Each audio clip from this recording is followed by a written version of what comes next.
No futuro, os bombeiros poderão usar asas para apagar incêndios enquanto voam. Qualquer um poderá pegar um táxi com asas e se deslocar em um trânsito aéreo. Os alunos irão à escola não mais para ler livros, mas para que os livros sejam moídos e o seu conteúdo chegue até o seu cérebro diretamente. Aí é claro que será possível navegar debaixo d'água sendo carregado por uma baleia dentro de uma espécie de ônibus, eu acho. Essas foram as previsões feitas no ano de 1900 sobre como seria o ano 2000. E hoje, mais de 2 décadas depois desse prazo, previsões como essas acabaram não se concretizando.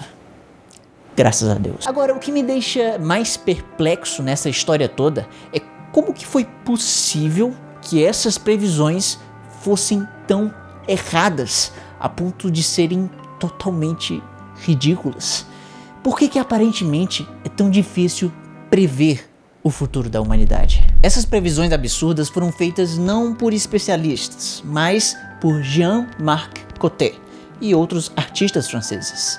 Essas ilustrações foram feitas originalmente para aparecer em caixas de cigarro e cartões postais durante a Exposição Universal de Paris, em 1900. Esse foi um evento de proporções nunca antes vistas, em que Paris, naquele momento, se tornava a vitrine do mundo inteiro, enquanto mostrava suas pinturas, esculturas e a recente invenção de lâmpadas elétricas, entre outras maravilhas e avanços do século XIX que estava acabando.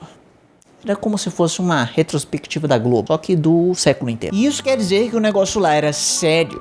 Tudo tinha que sair perfeito, tudo certinho, para que a França pudesse mostrar para o mundo toda a sua grandiosidade, e por isso não deveria existir espaço para o ridículo, para algo que possa ser mal interpretado.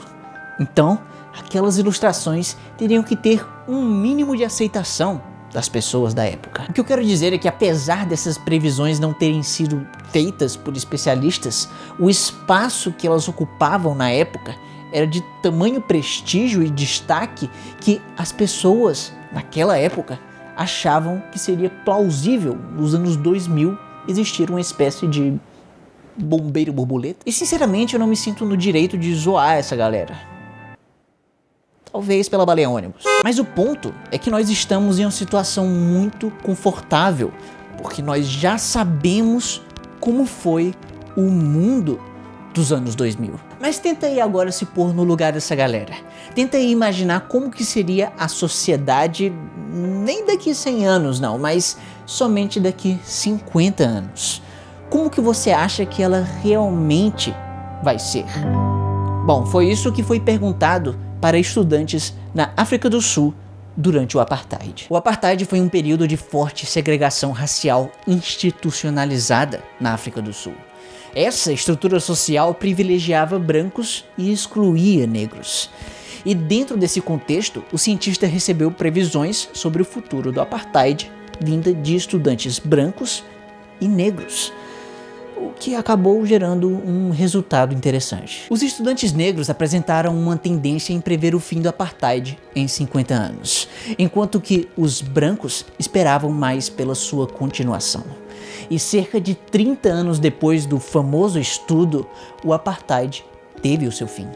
Muito antes do prazo de 50 anos, que já foi à tarde. Ou seja, os brancos tiveram uma tendência maior em não perceber os sinais do quanto aquele regime racista era insustentável no longo prazo. E também que muita gente iria lutar ativamente contra. Hoje sabemos que isso aconteceu por causa da propensão da mente humana em desconsiderar a experiência das outras pessoas.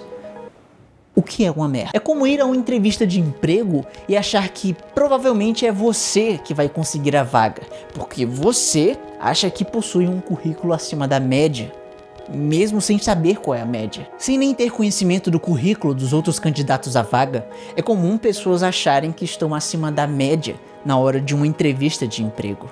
Ou seja, é comum pessoas desconsiderarem a experiência dos outros. Isso leva a previsões não realistas, sabe? Otimistas demais, que que dificilmente será vislumbrado um futuro que você não seja beneficiado. Por isso, no geral, as pessoas tendem a acreditar que coisas ruins, como uma doença, um acidente ou até uma catástrofe natural, não vão acontecer com elas.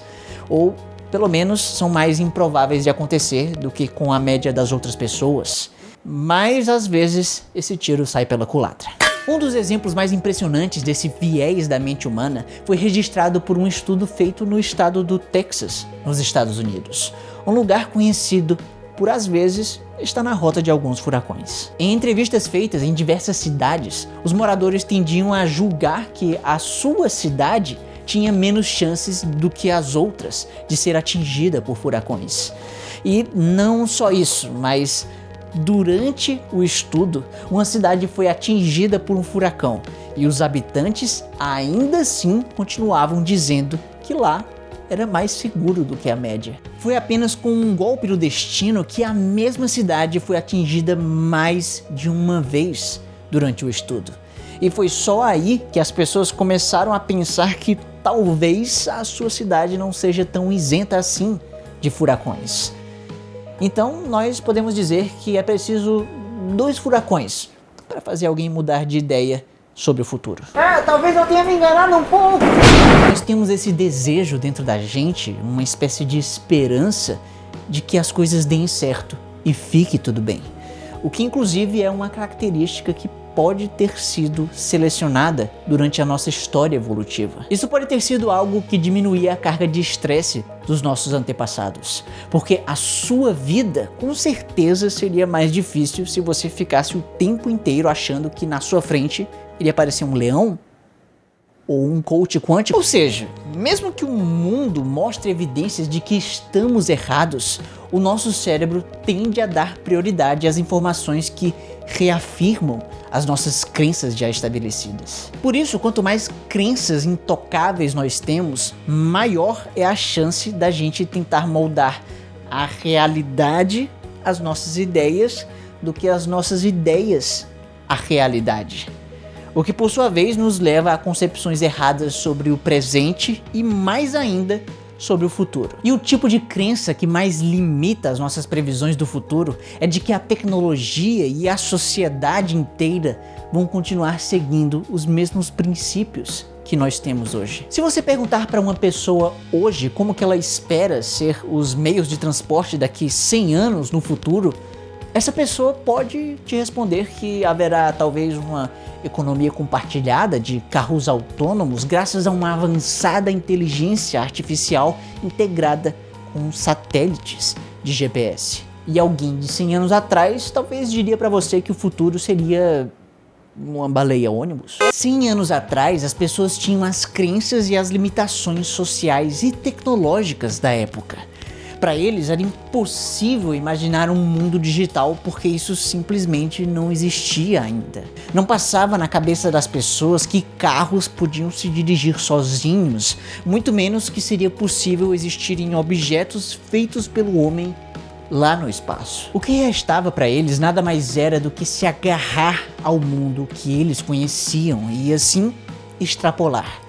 Por isso que, apesar de imaginarem carros voadores, acreditava-se que a tecnologia seria até bem parecida com a que eles tinham na época.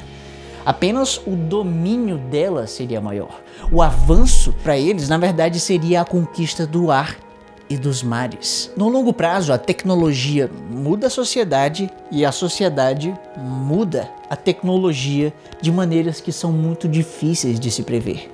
Um claro exemplo disso é o surgimento da internet, que mudou quase que o mundo inteiro. Mas a gente não precisa nem sequer olhar para algo tão grande assim. Nós podemos apenas focar em apenas um detalhe da internet. No início da internet, o sentimento geral era extremamente positivo, porque a partir daquele momento em diante, a humanidade iria entrar em uma espécie de utopia da informação, em que apenas em um clique você poderia ter acesso à informação de qualquer parte do mundo. Mas acabou que ninguém previu algo que viria a ser chamado de Fake news. Em 2003, quando o Facebook foi fundado, praticamente ninguém previu que um site de compartilhamento de textos e fotos poderia ameaçar a democracia menos de 15 anos depois. Pequenos detalhes que passam despercebidos hoje podem ser uma das pedras principais na construção do nosso futuro, seja positivo ou negativo, ou quem sabe um pouco dos dois. Nós não sabemos ainda, mas nada nos impede de continuar sempre sonhando com o futuro. E se você sonha com camisetas incríveis como essa aqui, saiba que o futuro já chegou para você na Doppel Store, que está patrocinando esse vídeo. Doppel, você é demais. A Doppel é uma das maiores lojas do Brasil dedicada à temática científica. Lá você encontra camiseta, saia, vestido e moletom. Tudo com referências à ciência ou a grandes cientistas da história. A Doppel vem crescendo bastante, aumentando a quantidade das suas estampas. E com certeza você vai achar algo que seja a sua, cara. E não só isso, mas se assim como eu, você é um apaixonado pela vida, o planeta e o universo, saiba que a Doppel está com uma promoção imperdível de leve 4 e pague 3. Sim, ao adicionar 4 produtos no carrinho, um desconto de 25% aparece como mágica. Ou seja, você paga somente 3 e ganha uma. Por isso não perca tempo e clique aqui no meu link na descrição para aproveitar essa ótima chance de vestir ciência com estilo. E o estilo de vida online das pessoas antigamente acabou facilitando com que um certo vírus de computador se tornasse o mais perigoso da história. Que por acaso é exatamente o tema desse vídeo bem aqui, olha que coisa. E aproveita e me diz aqui nos comentários qual que é a sua previsão de como será o mundo daqui 100 anos no futuro. E por que você gostaria de que existisse uma baleia ônibus. E muito obrigado por acompanhar o maior canal de ciência do Nordeste. E não esquece que quarta tem vídeo novo. Tchau!